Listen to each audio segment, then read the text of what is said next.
Once upon a midnight dreary, while I pondered weak and weary. Friends, it's Friday. I'm so pleased that we've reached the end of the week without too many major, well, actually, quite a lot of major things in the world have gone weird. But what's really cool is we get to talk about the first of our horror games for Oktoberfest. So if you're not familiar with the Dark Orbs Oktoberfest, we started this last year with playing The Cult, Divinity Lost as an actual play. This year we've got a bunch of horror games that we want to play. And we're going to start off talking about one of those horror games that we're hoping to play later on this month with the creator. Oh, there are lots of horror games around. You've got things like Call of Cthulhu, even things like Vampire. We're going to talk about Vampire the Masquerade, among other things. But there's not much that's in this specific niche of American, specifically American horror, that isn't kind of pulling into things like Lovecraft. There's certainly not many horror games out there that have a system that doesn't rely on dice. And of the newer horror games out there, there's not really much that comes with the interesting pedigree of Nevermore. So with Devious Dungeons, Foreboding Forests, and The Coolest Cats, my name's Phil. If you're excited, please hit like and subscribe, and welcome to the Dark Orb.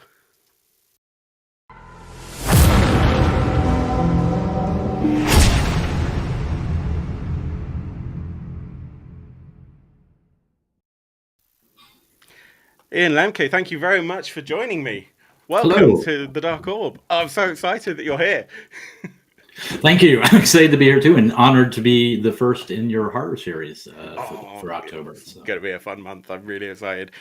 We've got some really cool stuff that's lined up, and we're talking about it on our Discord. The link is down below if you're watching on YouTube. If all goes to plan, we're going to start with the old Ghostbusters RPG, which is really interesting. I've never played it. I'm very excited. If you are watching live, then please do, by the way, join in with comments. We'll be checking out the comments throughout the episode and responding to any questions that you have about the game. So, Ian, let's jump straight in. Sure. What on earth is Nevermore? Nevermore, as the title says, is a role-playing game of American Gothic horror. And as you said during your introduction, there really isn't a lot that hits that particular niche genre. With Poe, Melville, Bierce, James, that kind of the American Gothic writers, who a lot of them actually came a little bit later than European Gothic. I guess America sort of followed along behind. Yeah, is often the case. We exported all our horror to you. Let's put it that way. Exactly. Yeah. but in the end, I mean, it's a little bit different. But in the end, it's still horror. So it's easily adaptable for anyone who, whether you're American, European, from one of the African countries or South America. It really doesn't matter. But yeah. That's what it is, and as you said, it's a card-based system rather than dice. I originally toyed around with a few dice systems for it, and then a hybrid dice and card system. And in the end, cards just felt the most natural for it. It being sort of Victorian era, Gilded Age, Gothic. The whole tactile sensation of having the cards and playing them during the course of the game felt really appropriate to me. I did not want there to be a special deck for it or anything like that. When anybody have to, but you can just go to your convenience store and pick up a deck of cards or whatever, anywhere you are. Oh please, we're getting on Kickstarter and buy the most ludicrous horror horror cards we can. I already have a few that I've got just for running games. So yes, I mean, and that's the other thing. Like dice, people. I've heard some complaints from people initially. But dice you can collect them, and people love to collect them. But you can do the same thing with cards. I mean, there are so many cool decks of cards out there, and you could even technically use a tarot deck if you wanted to. You'd have to pair some cards out, but you can still use it. So that's the basics. So let's talk a little bit about this system then. It seems like a good place to start. We're all used to, as you said, the idea of, let's face it, usually rolling a d20 or a bunch of d6 in order to kind of meet a challenge. But how would you set a challenge as a games master in Nevermore? And yeah, give us an idea of how that might go from a technical perspective. So there are four qualities, which are basically so your stats, Yeah. strength, that kind of thing. And one is cardia, which is like social related things, corpus, which is physical related things, psyche, intellect, and pneuma, which is sort of practical knowledge and willpower. And then you have a list of skills under each of those. Hmm. The qualities are rated 2 to ace, ace being the highest, Hmm. and then the skills are rated 1 to 5. Hmm. So whenever you're doing something, that requires a test or a challenge or what have you, you draw a number of cards equal to the level of skill you have in that skill. So if you're punching someone, you would use fisticuffs, and Oh yeah. if you have 3 points, 3 points in fisticuffs, you would get to draw 3 cards, and then Okay. you just basically play them, and you are looking to see if you have equal to or under the appropriate quality, which in this case would be corpus because it's physical. Hmm. So if your corpus is 7, you'll be looking for 7s and unders, Okay. or of the same suit. Either one of those is a success. So is each of those? Um, I've totally forgotten. Is it qualities like your corpus or whatnot? Yeah. That's associated to a suit in the deck. Yes. Oh, sorry, I neglected to say that. That's Didn't cool. I? That's why Each of them we're is associated having to that a chat. suit. Cardias, hearts, corpus, Hmm. clubs, psyche, spades, and pneuma, diamonds. So yes, Very nice. each of them have a suit associated with them. So yeah, if it matches the suit or the number under, you have a success. If it's both, you get a fortune token, which is sort of the meta currency in the game. Very nice. And so and which you can spend right away for an additional success if you want, or you can keep it. Hmm. So that's the basics. There's a whole bunch of different things, and then I have a few rules that are sort of like optional if you want to do, get complicated with it. But the basics of the rules are pretty simple. You also have a stat called grit, which it starts at 10 generally. It's not suit related or anything, and that's basically your hit points, chutzpah, grit, as it were. And you can use grit to avoid taking damage by spending it whenever you're supposed to take damage, or you can use grit to add additional cards when you draw. So before you draw, like you really want to get something done before you draw, you can say, okay, I'm going to spend 2 grit and add two cards before you draw. That's very cool. I love the fact that you've thought about that, and you're totally right. This is the kind of thing that you could easily imagine, like almost like a playing in a parlor, right? So you're kind of sitting around and in a chair, maybe kind of dim the lights and have a Ouija board in the corner or something, and just I love that. It's definitely a different feel to dice-based games. It actually makes it easier, and I've found unfortunately, due to the pandemic, I haven't had a whole lot of in-person play tests. Most of them have been online. I did do Origins and Gen Con this year, Yeah. but a few times we did at people's houses and such. You could sit in the living room. You didn't have to necessarily have a table and everything and play, because having a deck of cards is easy. Awesome. And Yoel said in the comments, just a normal 52 card deck, which I presume is exactly right. Normal 52 card deck. You do need a joker of both colors, but you could always just, if it's one of those weird decks that are both the same, you could just put a little red or something on. Yeah. And you need a deck for each player? Yes, one deck for each player. And one for the GM? And one for the GM.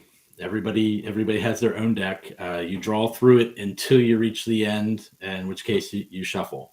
One of the things you can use fortune for is to reshuffle your deck at any point. You could spend a point of fortune and to reshuffle. If you realize, oh my god, I know all my good cards are gone. Yeah.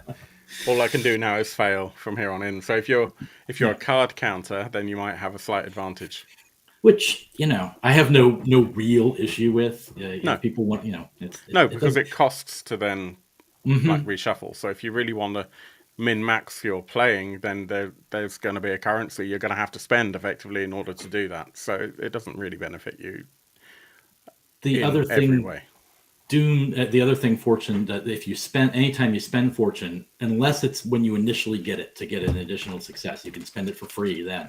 Anytime you spend fortune, it goes to the narrator and becomes a Doom token. That's the two sides to the tokens we have on the Kickstarter. There's the Raven for fortune and the Skull for Doom. But yeah, and the narrator can use Doom tokens in much the same way that players can to help their antagonists, and as well as if the pool of fortune runs out entirely, because you start with like 5 per player in the pool, their doom falls upon them, and something basically the narrator gets to do something to shake up the scene and do something horrible, and has a good excuse for it, and the players can see it coming. It's like as the fortune pool starts emptying, they're going, oh god, something's going to come, something's going to happen soon. I love the sorts of games that have that kind of impending doom mechanic. The game that springs to mind is Darkness Points in Coriolis, where especially if you're someone who likes to make use of all of the senses, actually having physical darkness points is how I used to run it, Right. as like little glass beads, and hide them behind a GM screen. I don't normally use a GM screen, but for Coriolis this is great, because when something happens and you know that even if it's something that's going to happen anyway, you can still spend darkness points if you have a whole load of them, just to really kind of screw your players up, basically. But just taking up those glass beads and dropping them into a bowl or something, just so that they then, it's the equivalent of like hearing that creaky door open, right? Something is going to go down and it's all our fault. Yeah. Oh boy. So thank you. That was a really cool explanation of the mechanics. We should probably just segue from there then into talking about the setting and what one might encounter. So, in fact, Sanjuro, great to see you all the way. By the way, everyone who's joined live, thank you very much for your support. Yoel said, would Poe agree a raven means more fortune? Probably not. But they're cool. Lots of people saying that the mechanics sound cool, and Sanjuro Bruce saying, what time period would the game be set in? So that's a great, as I say, Sure. great way for us to segue in. What kind of characters would our players be inhabiting? And yeah, what's the world that they live in? Sure. Well, the core year of the game, that you could set it really anywhere in the 19th century that you want. The core setting is set in 1888 in the city of Baltimore on the east coast of the United States of America. And there's a lot of different reasons why I chose all these different things, but yeah, that's where it is. The characters themselves, sort of the core conceit of the game, though I do have an option, like a little optional, if you want to like do a low. Well, I'll get to that in a second. But the core conceit of the game is all the characters are members of the esoteric order of the Illuminists, which is this ancient order that's basically been has existed for a long time to protect the world from the encroaching darkness out there. And the darkness takes the form of Aetheros, which are these places. Aetheros basically means of Aether. And Aether is what allows magic to exist in the world. Without Aether, there is no magic. There are no horrible creatures. There are no ghosts. All that sort of thing. So there are certain places where Aether sort of pools and coalesces, and so these things are able to exist. And the esoteric order of the Illuminists seeks out these places and tries to resolve them, figure out how to make them go away. They found over time that generally there was something horrible, something that happened there, something that needs to be addressed. And once that problem is addressed, the Aetheros will disperse. So that's one of the things about the game is it doesn't necessarily most stories can be resolved without a direct confrontation with monsters and the like. If you want to do it that way, you can go fight them too if you want. It sort of depends on your style of play. And as I was saying earlier, I do sort of in the narrator section, I do have a section on telling Nevermore stories without the esoteric order of the Illuminists. If you just want to have it's especially good for one shots or the like, to just have normal people who encounter this stuff. but each of within the esoteric or the illuminist, there are 7 cabals, and each of the cabals have special powers and abilities for dealing with the Aetheros and with etheric entities and monsters and the like. Or just helping the group. You have etheric engineers who actually, it's sort of steampunk engineers, but they use aether to power their devices. You have soldiers of Mithras, which are descendant of the ancient order of Mithras, who have powers of light and can actually just sort of dispel etheric entities through force of will. You have Rooks and Ravens that are sort of 2 sides of the same coin. Ravens are really good at convincing people to do whatever they want, and so it sort of pave the way for if the group needs to do something, that might be difficult otherwise. Talk to the sheriff, the mayor, that kind of thing. And then the Rooks deal with the underbelly of society and have a lot of powers of shadow and secrecy and such. And it goes on from there. There's a few more too, but that's the general idea. I don't know. Any other questions on that? Sure. I mean, give me, not that I want you to spoil any adventures that you may have already written, but can you give me an example of an idea of a sort of story that one might tell as a narrator? Sure. I mean, I'll at least tell you the setup, at least for some of the ones that I have. Like the Hound of Lichville has been one of the favorites in the group, and I'm not going to give away anything that the players don't learn in the first 5 minutes of the story. But basically, they come across a newspaper article about someone who visited this town of Lichville and heard this wild legend of this black hound that appears every year and kills someone. And it's done this like 8 times over the last numbers of years, and it always appears on All Hallows Eve. So that's the setup for it. So they have to go to Lichville and try to discover why this hound is here and what's causing these murders. Trying to think. I mean, types of thing. I mean, really, you could have anything. And honestly, I mix both American Gothic and a little bit of European Gothic stories. I mean, what would Gothic be without vampires or reanimated monsters and that sort of thing? And, one of the ones I run regularly it definitely has a reanimated individual, very reminiscent of Frankenstein's monster. Though strangely, that's not actually the core of the story. It just sort of is there. Yeah. Kind of thing. But yeah, awesome. Ghosts, maybe a house is haunted. I mean, and Aetheros also can be anything from the side. It could be a room. It could be an entire valley or town.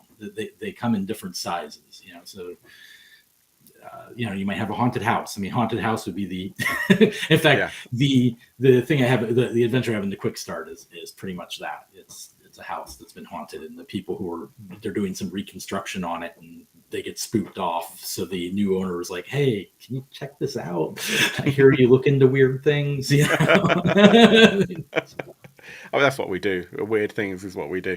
Okay, so you mentioned a quick start. How obviously everyone who's watching this is now going, "This sounds really cool." Where do we find the quick start? The quick start is currently available on DriveThruRPG. There's the quick start, and then there's also a pack of pre-gen characters. The quick start does not have rules for character creation. That's one of the things I think that's fair. Left out of it. However, I mean, it's a 52-page quick start without that, so it's pretty hefty. It's a really cool quick start, by the way. I have actually looked at that. It's great, and there's plenty of detail there to give you a real idea of the flavor of the setting. Sanjuro says, "Have you had the opportunity to apply Native American elements to the Gothic horror?"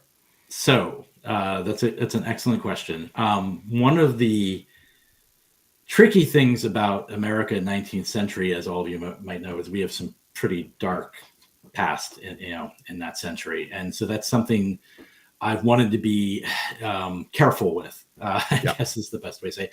Part of the reason that I set the game later, because I did not want a game set pre or during the Civil War. That just did not seem like something I wanted to touch. if people want to do that themselves and are comfortable with it, that's them. But I didn't want to go there.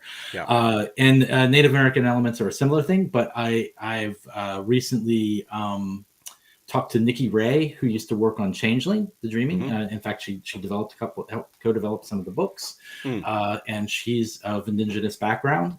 So, and she did the Nunahey and such for Changeling. So she's actually going to be writing some Native American sections and some of the Native American entities and such to deal with. I felt a lot more comfortable having someone with that background actually write those sections rather than me. So yeah, we'll have that. That's one of the few things that actually isn't written yet, because I needed to get through the Kickstarter before I could afford to pay someone to. It's tricky, isn't it? It's tricky, yeah. And certainly, it's very hard to write about things that we don't have personal cultural knowledge of, without running the risk of, especially these days, and I'm picking my words as carefully as I can, without offending those who one wouldn't want to offend, because most of us are doing our best to be respectful, but actually do want to bring those elements in, but in a way that is accurate or non-discriminatory or exploitative. And that's such a hard balance. It is. You could get away with messing up 10, 15 years ago, and the world has improved and moved on. And now the cost of that is that it is more expensive and more challenging to do it right. Though, unless honestly, you're already of that background. I'm super excited to be working with Nikki again. It's because really cool.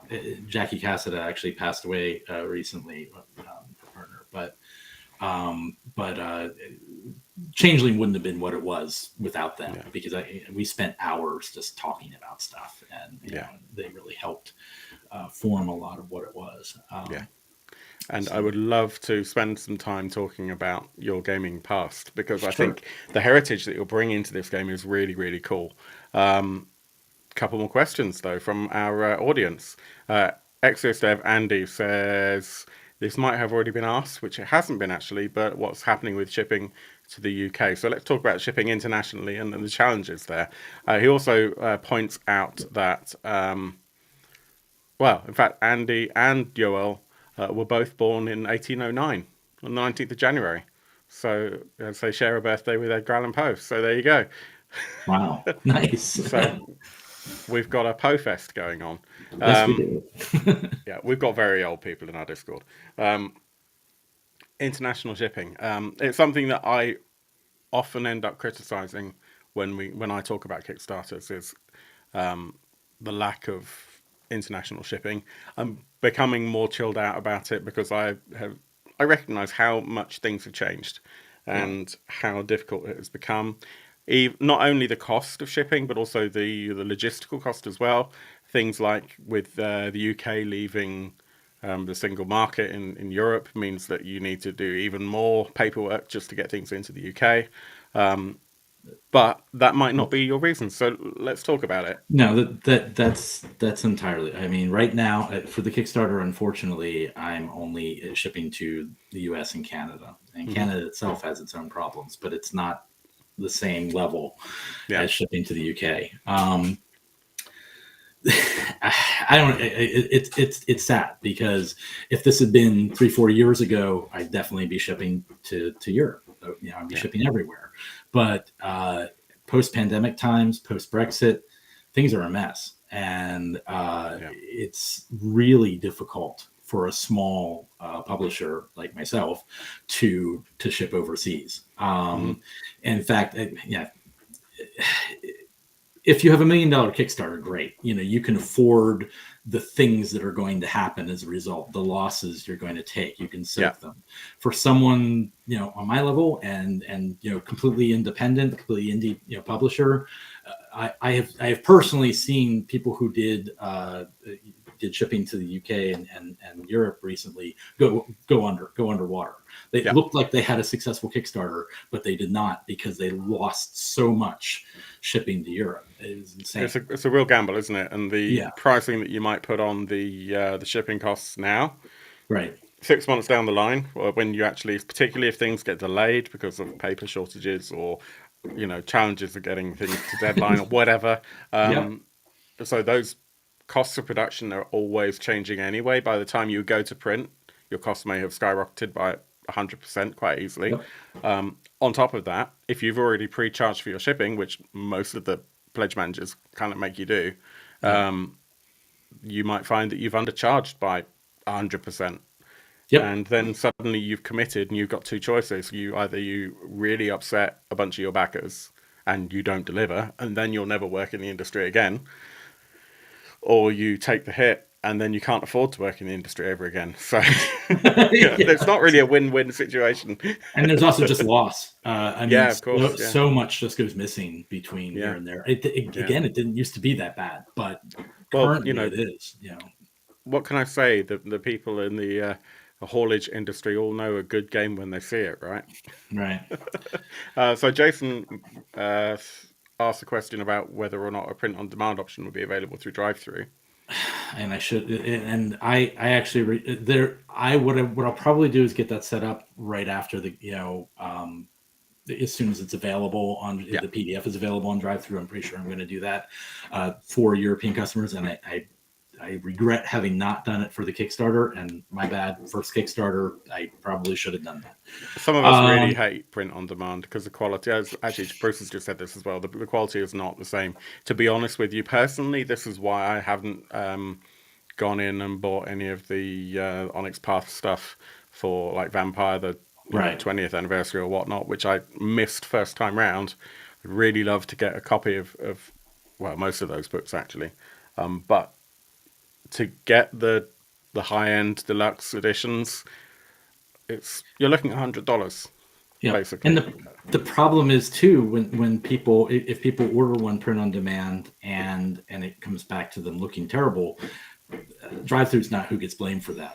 Right. They'll always have an excuse for it. They do sometimes, but the customer generally comes to the to the creator, and sometimes it is down to proofing and the because I guess you can choose the paper stock as part of the thing, and there's just so many variables. And if you're going through an offset printing, you've got a lot more control directly over what comes out, but that costs money.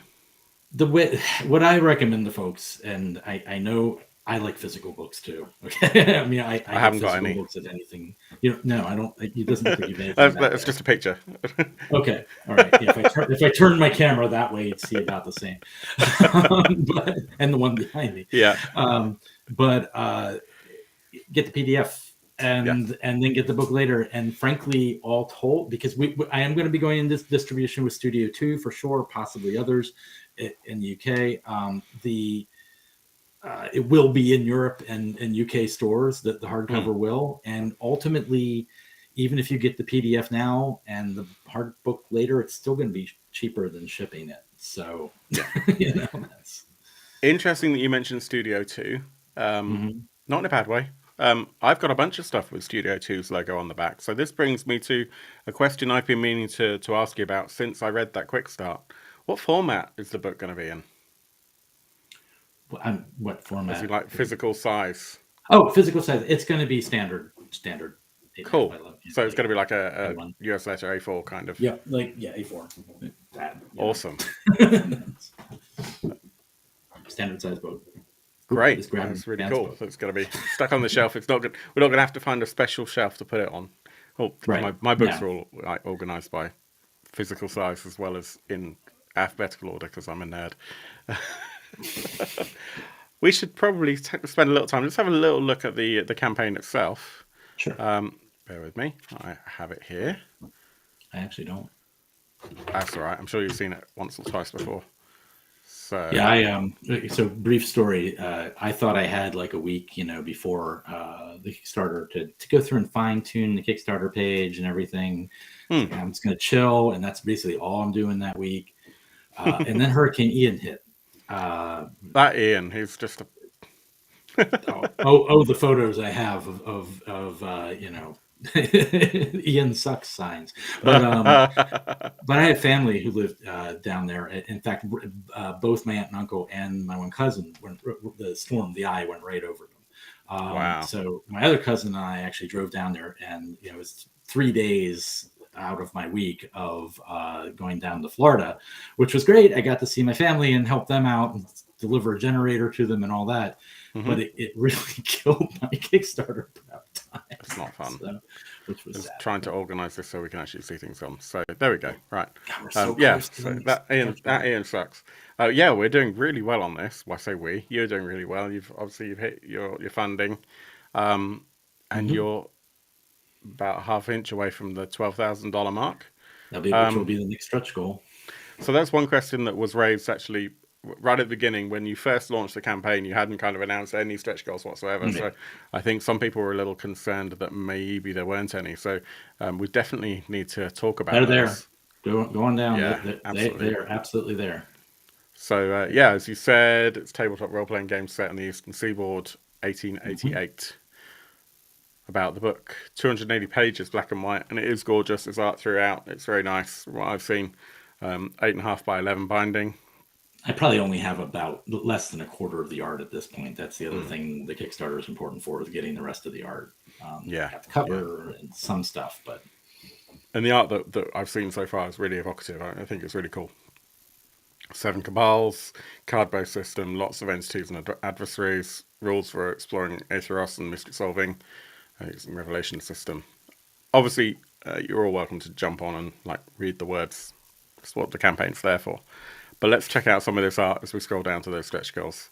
Maybe you can tell us a little bit about each of these pieces if you have any kind of interesting backstories about who they might be. Each of these are actually for the different cabals, and that's a scholar of Mu. The scholars of Mu they're scholars, and their sort of special powers are basically learning things and uncovering information and telling whether something is true or false. Even in writings, or just locating something. Like they have one thing where if they're looking for a particular book or whatnot, they can walk into a library and it's there, and just walk over and get it rather than spending hours pouring through the library. That's what they do. So they know the Dewey Decimal System inside out, right? Right, inside out, upside down. They probably invented it, in fact. That's a little bit of Aetheros. Nice. Just a little bit of, just a bit from Sleepy Hollow, which to me really described Aetheros. That one passage was like, yep, this is what they're all about. It's this place where things are just different. I can imagine that Sleepy Hollow, both the original works and also the movie, are kind of almost like part of the reading list for if you want to play this game. I can imagine there's a bunch of movies that you've drawn from as well.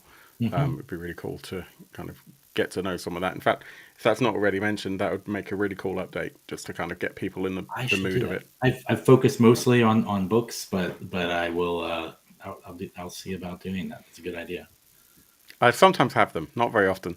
So this is great. I love this piece. Yeah, this is actually a montage we made of the different images of the different cabal images. The woman in the back is an etheric engineer, as you can tell by her metallic arm and the grenade-looking thing, and the goggles around her neck and such. The Native American woman is actually to be a soldier of Mithras, and it shows she fights the evil things. The individual sort of gesturing here is a raven.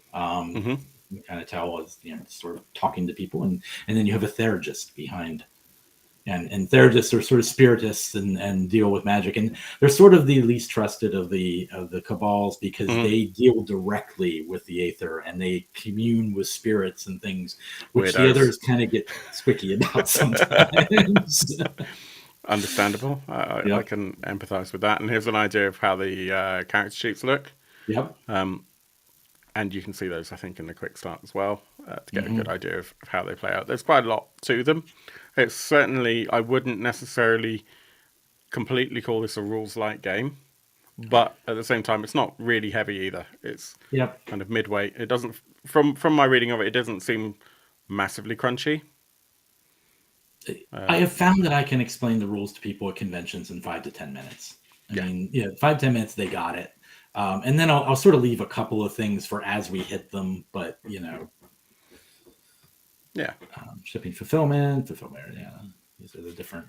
Yeah, and actual play. So no There's an promises, actual but play. we'd love to get some an actual play on this channel. If we can get that together, we will. Yep. But I don't want to take away from the actual plays that already exist. And I'm really happy for you to plug those because they're really cool. Well, yeah, we did an actual play with Nat 21 Adventures, which you can click right there and get to it, or you can go to YouTube and look up Nat 21 Adventures Nevermore, and you'll find it as well. Yeah, Or on and they've got Twitch. a very kind of. Am I right in thinking that basically they kind of Ren Fair kind of style? They do overall. They do a lot of different things on there, Hmm. but they actually have a horror Wednesday night where they do horror games, and then they do Thursday nights, which is the night we've been doing, is new games. So very cool, very cool. yeah. Yeah, it's a great channel. Definitely check them out. Pledge levels. So this is where those of you in the US have got it really good, and the rest of us are just going to cry into our cornflakes. Other breakfast cereals exist. So $5 is showing your support and getting a creepy holiday card, which is probably an e-card for those of us sitting there. Yeah, You know what? only Even though I'll US. probably lose money on it, I'll send you one in the UK if you, if you want one. I think it'll probably just about cover it. $5, Yeah, maybe. maybe. Well, plus the card. I'm going to get some custom Yeah, cards true. for it. So. Yeah, just I don't know, outsource it. There you go. Get someone else to learn your signature. $25 gets you the PDF, and a few years ago it would have seemed like a lot of money for a PDF. But what I really like, and you may have seen me talk about this before, it's a mantra that I seem to roll out a lot these days. But my opinion of PDFs has changed a lot as I've spent more time in this industry. Not that I'm really in the industry, let's face it, but. Well, the stretch goals were right below. Yeah, no, I'm getting to that. I'll be Okay. back. But I think it's important to just shout out how expensive it is to produce these games and how little of that cost is actually the final printed product. Yep. In terms of the creation of the book, and you know this more than most, but I think a lot of people in the hobby don't realize it and think that actually the printing of the book is the expensive bit. No, it's not. I mean, really it's isn't. everything else. And also, I mean, there is some difference between, say, WotC or other, really big companies, and then small indie publishers or smaller publishers like Green Ronin. I mean, for indie publishers and smaller publishers, there's a lot of other expense in there that really affects things. When you're talking about selling 100,000 copies, it becomes a very different ball game. Where we sell hundreds, maybe low thousands if we're lucky. It's just a very different thing. So recouping what you spent on it is, you need to do it somehow. Yeah, and there's obviously the putting food on the table for the creators like yourself. Then there's paying of the artists. If you're not doing the layout yourself, then there's that. Then there's advertising, and it's all this stuff that adds up to way more than the actual physical print. And so it's really something that I understand a lot more now, why the likes of even companies like Monty Cook, who charge maybe $100 for all the PDFs for Invisible Sun, for example. Right. And that feels like that's a lot of money for just something they've already got. But you've got to cover the costs and you've got to recoup those and they expenses. have to pay people, and you have to be paying the people in the stuff they're working on now. Yeah. I mean, when your business when you contract a book, I mean, when you're paying by the writer, it may be 6 months or a year until that book actually comes out. So you're having to pay that writer and that editor way beforehand. And you got to keep the lights on. Right. Yeah. So all these things that we take for granted. You've already got the PDF. Why are you charging me for it? Because I still have to enable that PDF to be available for you, for example. Anyway, long story short, I think that's a really great price for the PDF. And then the physical books, it's easier to read from here because I've just zoomed out a lot so that I can see what I'm doing. So for $50, if you're in the US or Canada, you get a hardcover. Have I missed one? No. Yeah. You get a hardcover signed, the PDF of the character sheets, and PDF stretch goals. Then 70, you also get a deck of the playing cards, which is super cool, and the character sheets printed. Mm-hmm. They're going to be on then, like parchment kind of thing, make them really cool. Stop it. You're supposed to tell us they're really rubbish. You don't want them. Not that we're all jealous. And then $90, I actually think this is really cool. You get 2 copies of the book. So one for you, one for your friend, or one for the narrator to keep for best, and then one for the narrator to actually use and put on the table. Yep. So that you've got one that doesn't get ruined. I think that's the... There's one more. And there's one more. The 2 that's copies the everything. Book. 2 books and all of it. Now, I'm not sure how many people are still awake and watching the stream, but I think everyone might start typing what the most expensive version of the pledges is known as around these parts. So if anyone is watching and wants to remind us what the top level is called, then that would be cool. Because it's not called the Esoteric Order of the Illuminists around where we are. And none of them will type anything now. I have to know what that is. It's silly. Someone else.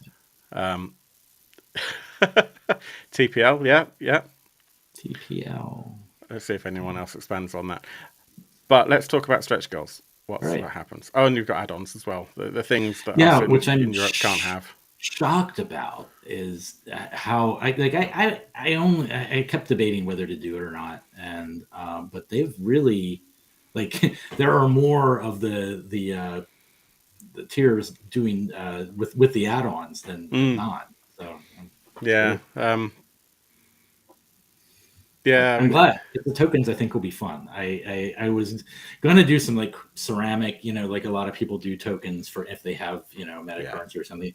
But then I stumbled across the wooden nickels. And I was like, oh, that's cool. Because that is cool. Those in Europe might not know. I don't know if you had them over there. But in the late 1800s, early 20th century, wooden nickels were a really big thing that stores, Woolworths and things like that would give out. They're not a thing here. Yeah. That I know of. But it's a thing here. No, that's very cool. So there's a callback to history there. Jason's elaborated. That is the fill level.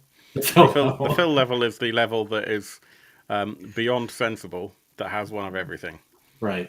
And if there is a campaign running that has add-ons that aren't available in the top tier, then I tend to get upset. Oh, okay. I'll remember that. I just think it's important that there needs to be a way that feels like value for money, that has everything for the completionist, because some of us are kind of a completionist. Stretch goals.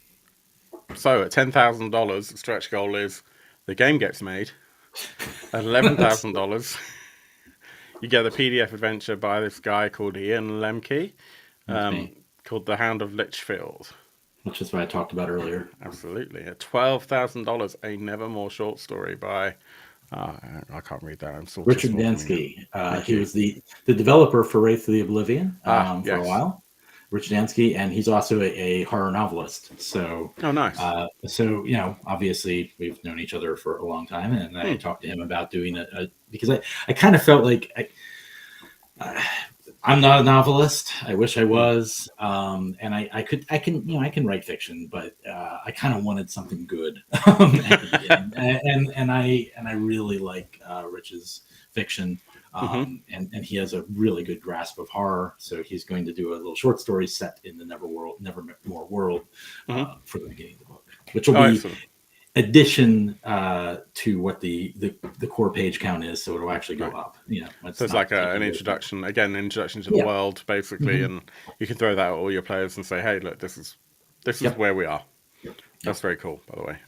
And then at 13.5 at the moment is The Curse of Whiskey Springs, which is another adventure by that Ian guy. And then as soon as we hit 12,000 mark, which hopefully soon, I'll put up 1 or 2 more. So, but I can't imagine it'll be very long. No, it has to hit soon. Yeah, I think this is really cool, and I have no bones about saying that I've already backed the PDF level. I think it's really nice. Have you been inspired by non-American Gothic writers for adventures? Oh, absolutely. As I mentioned earlier, I have sort of a Hmm. Frankenstein's monster Hmm. and a very much Victor Frankenstein kind of, or Frankenstein, I guess, character in one of the stories. He's American. Well, actually, he is German. It Hmm. just he so happens he's here, and he actually had an altercation with Tesla at one point that Nice. the characters learn about. And yeah, so yes, I'm really going for a lot of the American Gothic feel, which I have a Hmm. hard time putting my finger on exactly what the difference is, but it's a little more It's definitely personal. there.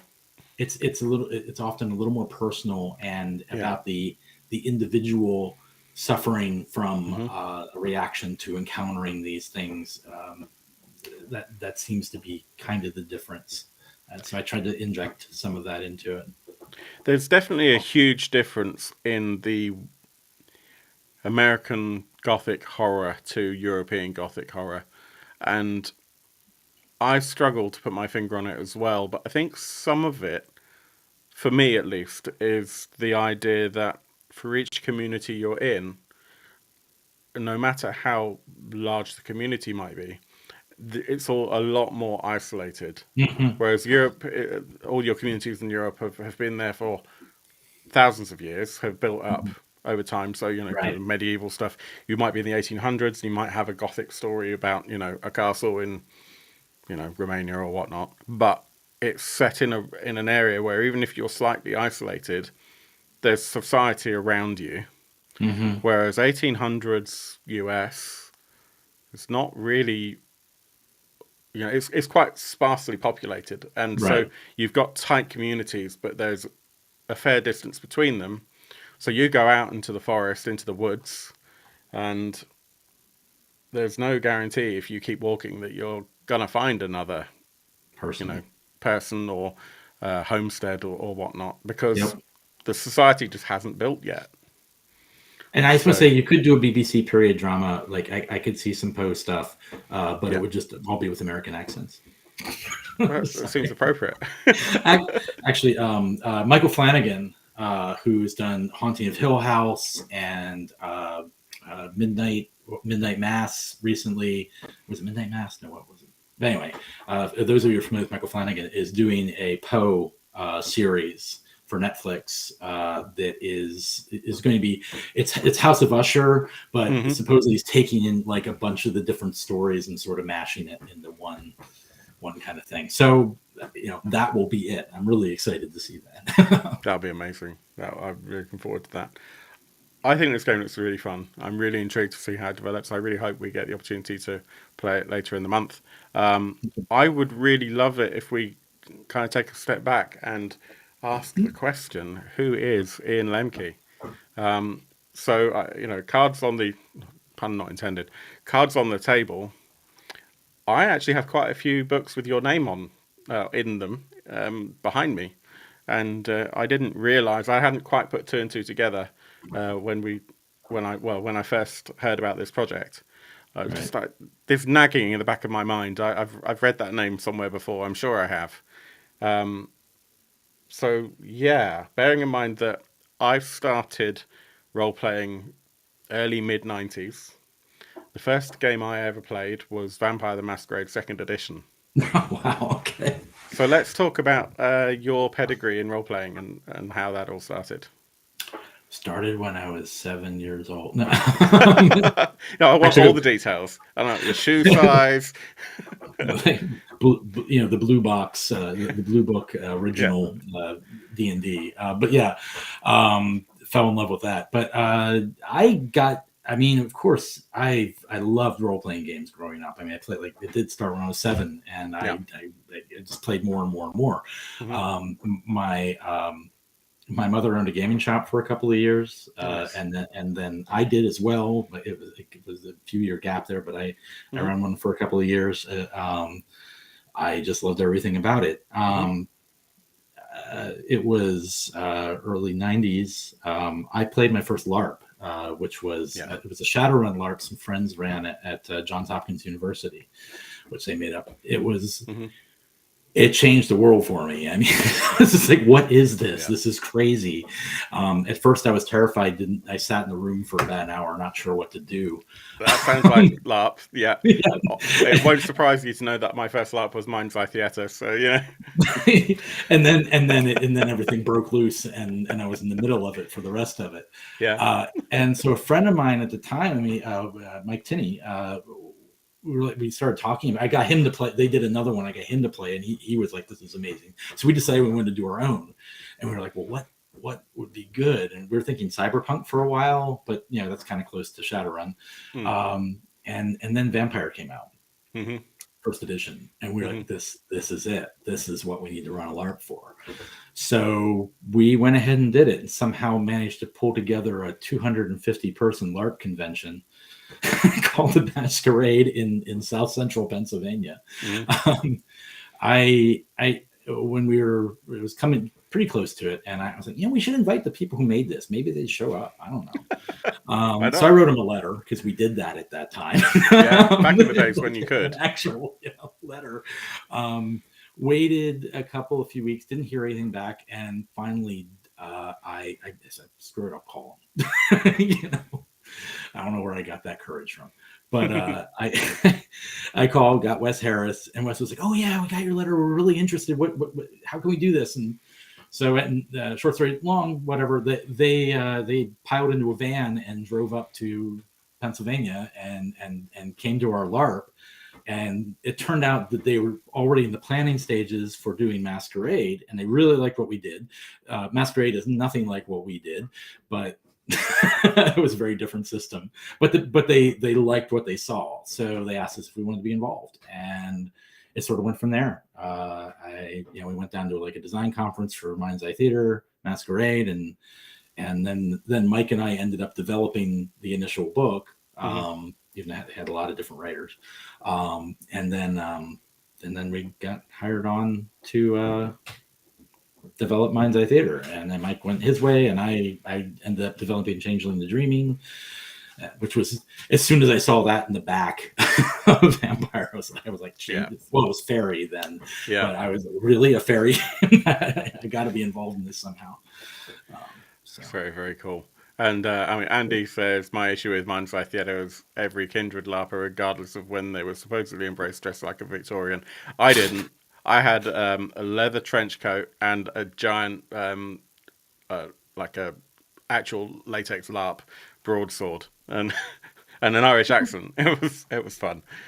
I'll say even the games I've run or played in around here, I mean, some did, but usually they made characters that was appropriate for, Yeah. But yeah, I don't know. Yeah. I've seen Andy said I dressed as a clown. I mean, I could do a sick burn now and just say, you could come out of your LARPing costume now. Sorry, Andy. Jason played Werewolf LARP, then ran Ratkin and Changeling LARP. Ratkin? I don't know Ratkin. Ratkin. Changeling, very cool. Bruce has never LARPed. They did pick up a Cthulhu LARP a while back. I just have memories in Mind's Eye Theatre of kind of walking around with your hand on your head, trying to have a conversation with someone. The only challenge I had playing Mind's Eye Theatre was it was pretty obvious that some of the older people who didn't like losing would lie about whether or not they were better at something. Because you could. It was very trust-based, which is great in the right...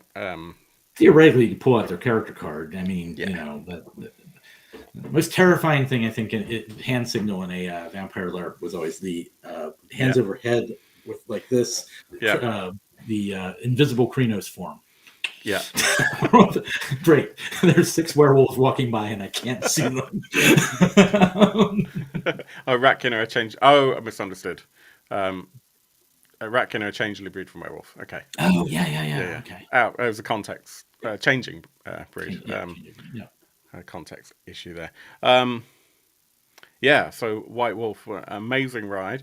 And there's nothing quite like the World of Darkness. If any of you haven't checked out the World of Darkness documentary, by the way, that was like 5 years ago, that's actually really entertaining and really interesting. So definitely worth a look at that. It's on some streaming services somewhere probably. That also got me on America's Most Wanted. So looking at White Wolf. Really? Really, it was during Gosh. the vampire murders thing. Oh gosh. I was with America's Most Wanted, American Journal. There were a few of them, but America's Most Wanted was the one my father was most proud of. Mm. He recorded it and played it at Christmas, which pretty much that was the end of my relationship with half my family, I think. But It's just tricky, isn't it? People just always jump to conclusions, and everyone's kind yeah, of happy to do that he because just we loved all have a telling herd people. mentality, really. He just loved telling people, "My son's on America's Most Wanted." So, Well, I would say that's your claim to fame, but I think you've done a lot more since then. Um, Moving on from White Wolf, yeah, uh, you've done a few other interesting things since then. yep. A couple of highlights.